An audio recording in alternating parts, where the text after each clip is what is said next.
My sister's husband treats her so well that I think it is too good to be true, so I snooped on him to try and find out what he was really up to, and what I found out shocked me. My sister and her husband always seem to have a good marriage. They've been together for around a decade, but you never really know, right? And TBH, I thought they were just pretending since I've never had a relationship that was super good in private. Well, now I do know. I've been living with them for 3 months. They took me in when my ex cheated on me. They do nice things for each other all the time, and it's like they don't even think about it. It's just natural. They're always bringing each other little presents. My ex called me shallow when I wanted him to give me even a cheap present for my birthday. Their eyes light up when they look at each other. My ex looked at me like I was a potato. They hug each other as though they haven't seen each other in months whenever one of them gets home. My ex ignored me when I got home / wanted me to leave him the F alone to effing relax whenever he got home. They encourage each other's hobbies and outside friendships. My ex hated my friends and thought my hobbies were stupid. Worse yet, I can tell they're holding back when it comes to being affectionate around me. I arrived home early from an event one day and saw her sitting in his effing lap while they watched TV and he played with her hair. The stuff I see is apparently just the tip of the iceberg when it comes to how much they like each other. They've even been through some of the tough poop,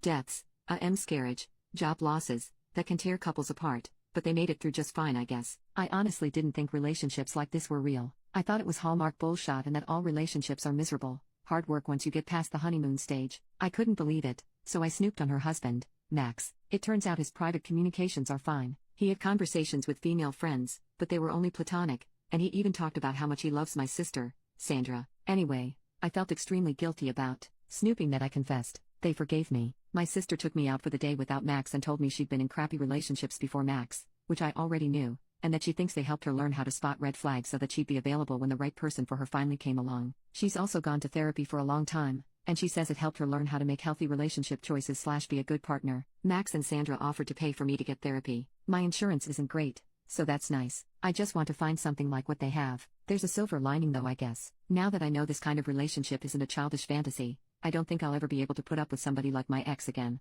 Update 16 months later. I'm not sure exactly where to start, so I'm going to use a list format and just write stuff in whatever order it comes to mind. I started therapy very soon after my post. My first therapist wasn't great, so my sister Sandra encouraged me to find another, and my second one was awesome. I'm still seeing him once every 2 weeks. He's helped me a lot with healing from the trauma of my last relationships and also learning how to relate to others in a more healthy way in every part of my life. He also really helped me learn how to manage bitterness and jealousy, finding the underlying causes and working on those. I moved out of my sister and brother-in-law's house after a couple months. It turns out that my sister and brother-in-law were secretly livid about the snooping, but they appreciated that I'd confessed on my own and decided to be kind and help me. They decided that if I took advantage of the help they offered and put effort into being better, they would forgive me. I didn't realize how close I was to making my sister go low contact with me. Thankfully, I did take their help. I'm not upset seeing how loving my brother-in-law is to my sister anymore. I'm happy for her. They became foster parents after I moved out and are now in the process of adopting the little girl they've been fostering. They are literally the perfect people to be nurturing a traumatized child.